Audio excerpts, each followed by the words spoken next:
Welcome दर्शकों, Aphrodite astro पर आप सभी दर्शकों का बहुत सारा स्वागत है।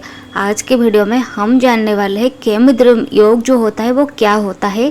अगर आपकी कुंडली पर वो योग है तो आपको कैसे फील होगा, क्योंकि ये जो केमद्रुम योग होता है वो हम चंद्रमा से देखते हैं। चंद्रमा जो होते हैं वो हमारे मन के कारक है, हमारे इमोशन के कारक है, जैसे कि मैं पहले भी बताई। तो आपको ये जो चंद्रमा से इसको हम देखते हैं, यानी चंद्रमा से सेकेंड पर, चंद्रमा से 12 पर, ऐसे ही हम देखते हैं ये योग आपकी कुंडली पर है कि नहीं है। अगर राहु और केतु भी होंगे तो भी ये आपके जो कुंडली पर लागू होता है ये केमद्रुम योग। लेकिन उससे पहले हम ये जान लेते हैं ये वर्ड आया कहाँ से। केमद्रुम ये जो वर्ड है ये कहाँ से आया। केमू एक फ्रूट है और ये द्रुम जो होता है वो एक पेड़ है, यानी ये जो फ्रूट है उसको हम खा नहीं सकते। इसका मतलब ये होता है कि जिनकी कुंडली पर ये योग होता है वो सारे लोग जो अपनी मेहनत खूब सारा करते हैं, बहुत सारा मेहनत करते हैं, लेकिन उनका जो रिजल्ट होता है वो हमको नहीं मिलता है। देखिए, बहुत सारा काम ऐसे हम करते हैं क्योंकि हमें कुछ ना कुछ पाने की इच्छा रहता है। अगर हमारे दिल में हमें कुछ पाने के लिए इच्छा ही नहीं रहेगा तो हम काम क्यों करेंगे। हम सुबह उठते हैं, रेडी होते हैं, ऑफिस जाते हैं या फिर अपने डेली वर्क कुछ करते हैं, हम कुछ भी करते हैं तो इसके लिए हमारे डिज़ायर एक रहता है कि हमारी हेल्थ ठीक रहे, हमारी फैमिली सही में रहे, हम अपने बच्चों को सही से खाना पीना दे सके, उनकी अच्छे से एजुकेशन दे सके। कोई ना कोई डिज़ायर रहता है, इसी वजह से हम काम करने के लिए जाते हैं। लेकिन जिनकी कुंडली पर ये रहता है तो उनके अंदर ये जो होता है ना, कुछ भी डिज़ायर नहीं रहता है। ये हम बोल सकते हैं उनकी माइंड जो होता है कम्प्लीटली एम्प्टी होता है। और जो ने बोला जाता है ना, empty mind is devils home, ये भी एक वर्ड होता है, ये बोला जाता है। जिनके कुंडली पर यो योग होता है तो वो लोग जो होते हैं ना, दोस्त बनते नहीं है, अगर बनते भी है तो अच्छे से नहीं रहते हैं। आप इनकी कुंडली पर ये होता है कि एक्सपेक्टेशन जो होता है ना हम लोगों के, कोई भी चीज़ को, कोई भी काम को लेके, ये डिपेंड करता है उनके ऊपर, उनका एक्सपेक्टेशन क्या है। बहुत टाइम पर ऐसा देखा गया है ये लोगों के एक्सपेक्टेशन कुछ भी नहीं रहता है। अगर ये लोगों के डिज़ायर रहता है, बहुत सारा डिज़ायर रहता है, मान लेते हैं कई लोग होते हैं जिनके पास 20,000 सैलरी होता है, उसमें भी वो लोग बहुत खुशी खुशी रह लेते हैं। लेकिन किन्हीं के पास 20 लाख का एक पैकेज होता है, फिर भी वो लोग खुशी से नहीं रहते हैं। तो ऐसे ही होता है, बहुत सारे हस्बैंड वाइफ ऐसे होते हैं जो पास रहकर भी कलेश कर लेते हैं, और बहुत सारे कपल्स ऐसे होते हैं जो दूर रहकर भी बहुत खुश रहते हैं। तो ये जो एक्सपेक्टेशन होता है ना, ये डिपेंड्स करता है।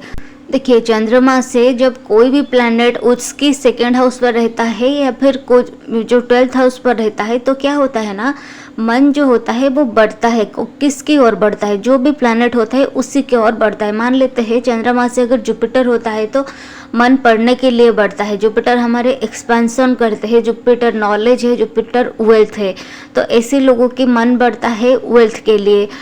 अगर चंद्रमा से सेकेंड हाउस पर रहता है हमारे वीनस, तो लोगों की इच्छा होता है पार्टनर के लिए, सजने संवरने के लिए, हार्ड वर्क करने के लिए सैटर्न रहते हैं। तो ये सभी डिफरेंट हाउस में डिफरेंट प्लैनेट रहते हैं। लेकिन अगर वहाँ पे कुछ प्लैनेट नहीं है तो क्या होता है ना, मन कहाँ पे बढ़ेगा। मन जो होता है बढ़ता तो है, लेकिन कहाँ जाएगा ये उनको नहीं पता होता है। इसी वजह से ये जो योग होता है ना, इनको केमद्रुम योग बोला जाता है। और यहाँ पर अगर राहु और केतु होते हैं तो भी इनको साथ में लिया जाता है, क्योंकि राहु और केतु दोनों शैडो प्लैनेट्स होते हैं। और शैडो प्लैनेट्स जो होते हैं उनको, वो जो भी प्लैनेट के साथ बैठते हैं उसी रंग में रंग जाते हैं। मान लेते हैं राहु अगर सैटर्न के साथ चल रहते हैं तो सैटर्न जैसे बिहेव करने लगते हैं। अगर राहु देव अगर मंगल के साथ रहते हैं तो मंगल जैसे बिहेव करने लगते हैं। तो उनकी वो एनर्जी जो होता है कोई भी प्लैनेट का, वो जो राहुदेव होते हैं उसको एक्सपांड कर लेते हैं। तो इसी वजह से हम लोगों की क्या होता है ना, ये जो केमद्रुम योग जिनकी कुंडली पर होता है, यानी चंद्रमा से सेकेंड हाउस पर, चंद्रमा से 12th हाउस पर अगर कोई भी प्लैनेट नहीं होता है तो वहाँ पर हम देखते हैं केमद्रुम योग। लेकिन ये भी जैसे कि मैं थंबनेल पे बताई लिखी हूँ, ये भी बहुत तरह के होते हैं, बात करेंगे उसके बारे में भी।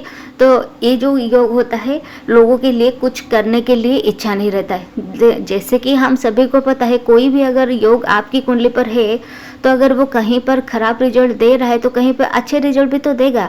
तो ये सारे लोगों के लिए भी पॉजिटिव कुछ बातें हैं और नेगेटिव भी कुछ बातें हैं, जो कि आप पूरा वीडियो एंड तक देखिए और आप धीरे धीरे जान पाएंगे। अब हम बात करते हैं कितने तरह की ये जो योग होता है। चंद्रमा से अगर सेकेंड हाउस पर कोई प्लैनेट नहीं होता है तो हम उसको बोलते हैं सुनफा। अगर चंद्रमा से 12th हाउस पर कोई भी प्लैनेट नहीं होता है तो हम बोलते हैं अनफा। अगर सेकेंड एंड 12th होता है तो हम बोलते हैं दुर्दरा। अगर सेकेंड हाउस और 12th हाउस दोनों पर कोई भी प्लैनेट ना हो तो हम बोलते हैं केमद्रुम योग। सेकेंड हाउस जो होता है वो हमारी वेल्थ होता है, वो हमारी फैमिली होता है, वो हमारी वाणी होता है। तो यहाँ पर जब चंद्रमा बैठते हैं तो ये सभी कुछ के लिए मन बढ़ता है, लेकिन उसको हम देखते हैं चंद्रमा से सेकेंड हाउस पर। चंद्रमा से सेकेंड हाउस पर अगर कोई भी प्लैनेट हो गए, अगर जुपिटर हो गए, तो आपका नॉलेज बढ़ेगा। तो अगर आपको सही गाइडेंस मिलेगा, आप कौन से टाइम पर क्या काम करेंगे, क्या काम नहीं करेंगे, इसके लिए आपको एक प्रॉपर गाइडेंस मिल जाता है।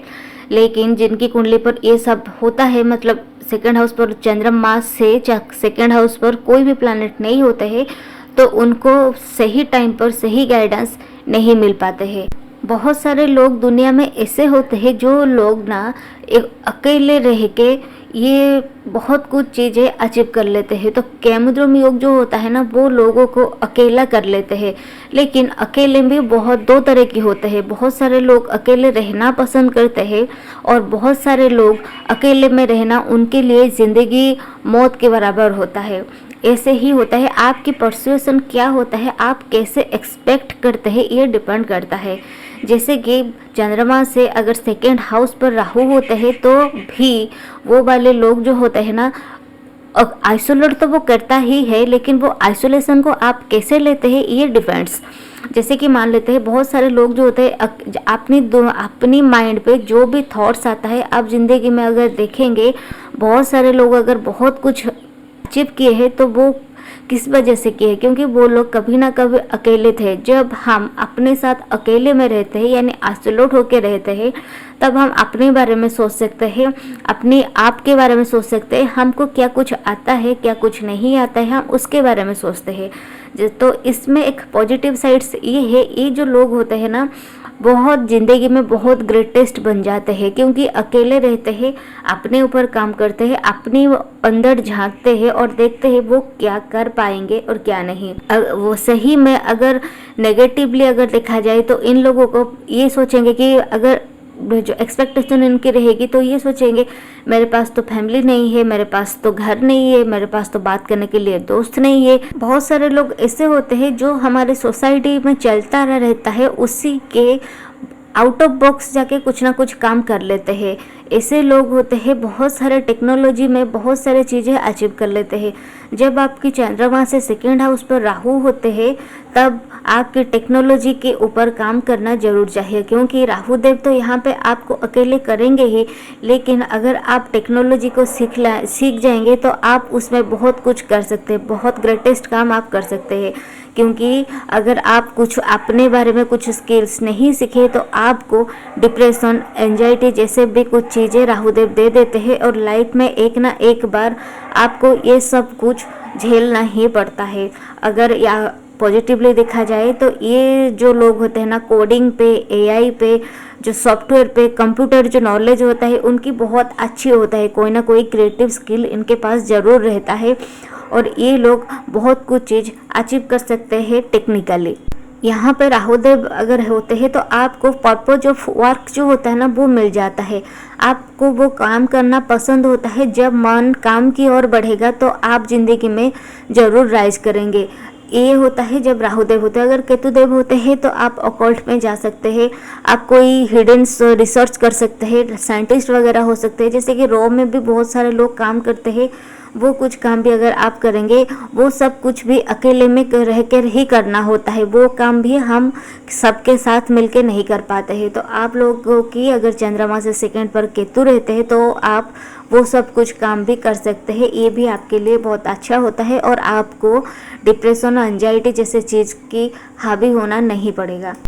अगर चंद्रमा अफ्लिक्टेड होके आपकी कुंडली पर है ना तो आप लोगों को ज़िंदगी में पर्पज ऑफ जो वर्क होता है वो नहीं मिलेगा, आपको एम नहीं, आपकी क्या एम है वो नहीं होगा, आपकी एडवाइस, जो लोगों की एडवाइस आप बिल्कुल भी नहीं सुनेंगे, आपकी बहुत सारे पैसा जो होता है बहुत बड़े अमाउंट का मनी आपकी लॉसेस हो जाएगा, आपकी सपोर्ट सिस्टम कोई नहीं होंगे, जैसे कि आपकी माँ, आपके पेरेंट्स, आपकी फैमिली, आपकी वाइफ, आपके पार्टनर, कोई भी आपके कोई भी सपोर्ट सिस्टम नहीं होते हैं। अब हम आते हैं ब्लेसिंग्स के लिए। अगर आपकी कुंडली पर आप ये जान लेते हैं आपकी कुंडली पर केमद्रुम योग है, तो आप अपनी हॉबी बेस्ड कोई भी काम जरूर कीजिए। आपकी प्लैनेट देख लीजिए मून कहाँ पर है और उसकी सेकेंड हाउस पर और उसके 12th हाउस पर कौन सी प्लैनेट है, उसी प्लैनेट रिलेटेड आपको कोई भी हॉबी से उसी हॉबी बेस्ड काम आप जरूर कीजिए। और मून लाइट पे आप जरूर बैठिए। मून लाइट में जब आप बैठते हैं तो आपको अच्छा लगता है। जैसे कि चंद्रमा हमारी बॉडी में वाटर का कारक है, तो आप ना अपनी बॉडी में वाटर का लेवल जो होता है उसको भी मेंटेन करके चलिए। वाटर लेवल जब आपकी सही में रहेगा, आपकी दिमाग भी शांत होगा। आप मेडिटेशन भी जरूर कीजिए। अपनी जो घर पर होता है ना, पानी का अननेसेसरी यूज मत कीजिए ना। जब ब्रश हम करते हैं तो हम नल को खोला छोड़ देते हैं, इससे भी आप बिल्कुल ना कीजिए। और वाइट डिशेस जो होता है वो आप जरूर डोनेट कीजिए ब्लेसिंग्स के लिए।